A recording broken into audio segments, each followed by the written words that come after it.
मी आहे दुर्धाराज रामटेके, ग्रामरक्षक यूट्यूब चॅनलचे संचालक. मी सध्या वाशिम इथे आहे.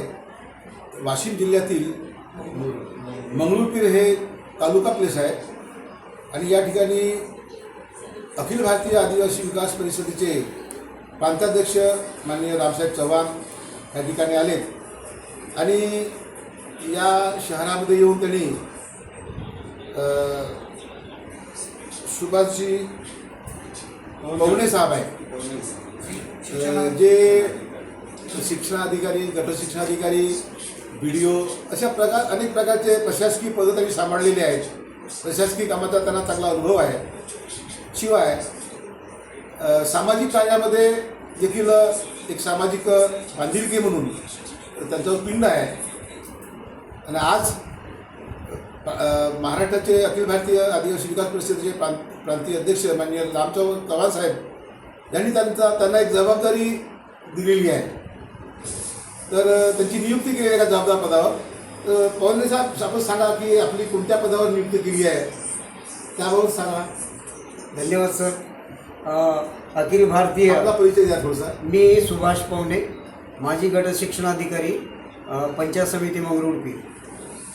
माननीय आमचे मेन जे व्यक्ती आहेत, जे महासचिव आहेत, श्री रामसाहेब चव्हाण साहेब यांच्या अध्यक्ष आहेत, त्यांच्या ध्येय धोरणानुसारच मी सुरुवातीपासूनच अखिल भारतीय विकास परिषदेचा एक सदस्य म्हणून काम करत होतो आणि साहेबांच्या आदेशानुसार पूर्ण मंगरुळपीर तालुक्यामध्ये सुद्धा आम्ही अखिल भारतीय विकास परिषदेच्या तर्फे अनेक कार्यक्रमसुद्धा या मंगरुळपीर शहरात घेतलेले आहेत. निश्चितच पुढे भविष्यामध्ये पूर्ण वाशिम जिल्ह्यामध्ये सुद्धा याच्या अखिल भारतीय विकास परिषदेच्या शाखा आम्ही निश्चितच गावोगावी, खेडोपाडी किंवा तालुक्याच्या ठिकाणी आम्ही निर्मिती करणार आहोत.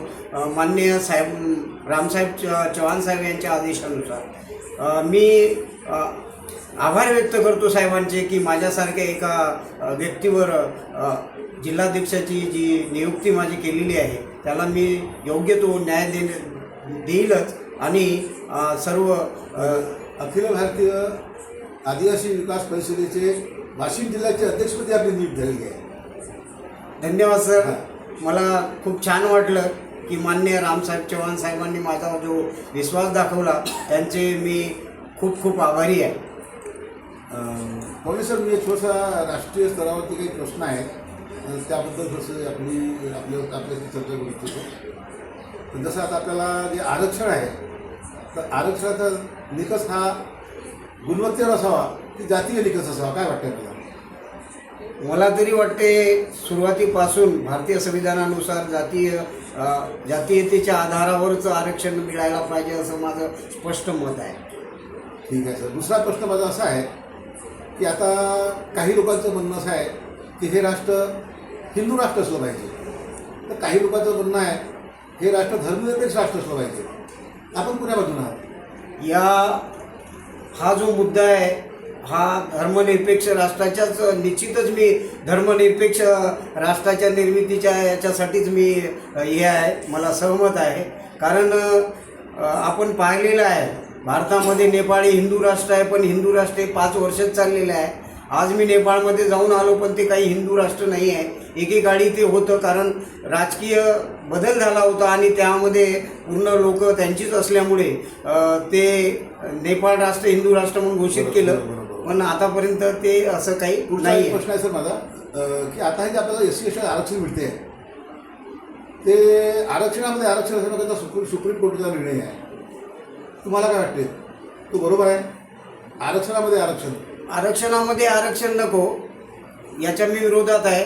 जातीयतेनुसारच SC आणि ST आहे, अलग अलग कोड आहे, एक जाती आहेत, जनजाती आणि जाती, याला अलग अलगच आपण त्याच्यामध्ये बसवलं पाहिजे, त्या टप्प्यामध्ये बसवलं पाहिजे असं माझं मत आहे. तर अजून एक माझा प्रश्न आहे सर. ह्या देशामध्ये जवळपास 4 प्रकारचे विचार आहेत, म्हणजे देशाची जळणघळण घडावी म्हणून 4 प्रकारचे विचार आहेत. एक विचार आहे गांधीवादी विचार, दुसरा आहे हिंदुत्ववादी विचार, तिसरा आहे मार्क्सवादी विचार आणि चौथा आहे फुले शाह आंबेडकरवादी विचार.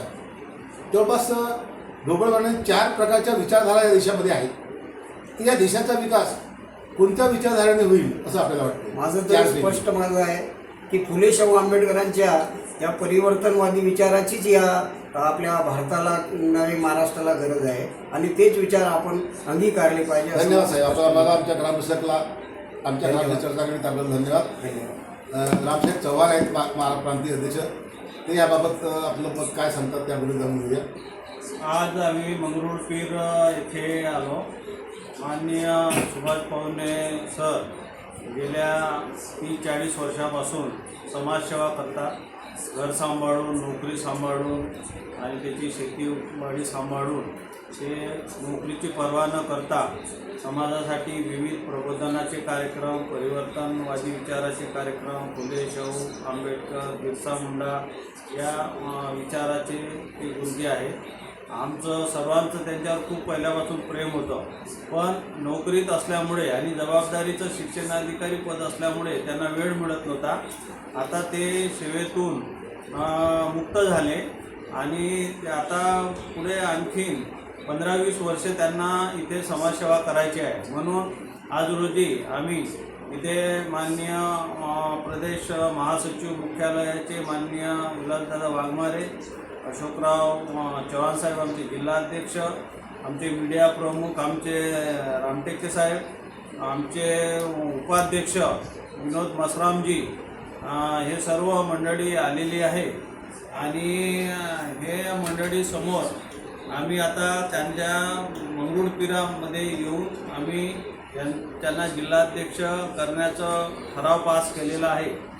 लवकरच इथं ते जिल्हा मेळावा घेतील आणि त्यांना आता जिल्हाध्यक्ष आजपासून ते झाले असं मी घोषित करतो. जय हिंद, जय बिरसा. आमचं हे ग्रामरक्षक यूट्यूब चॅनल आहे. हे आम्ही SC, ST, OBC आणि अल्पसंख्याक समाज जो बहुजन समाज आहे, या बहुजन समाजामध्ये जे कष्टकरी किसान कामगार आहेत आणि त्याचं नेतृत्व करणारे जे पदाधिकारी आहेत, असं आम्ही आमचं एक चॅनल आहे आणि सर्वसामान्य लोकांची आवाज बुलंद करण्यासाठी आम्ही नेहमी प्रयत्न करत असतो. तरी आमच्या ग्रामरक्षकला आपण लाईक करावं, सबस्क्राईब करावं. धन्यवाद.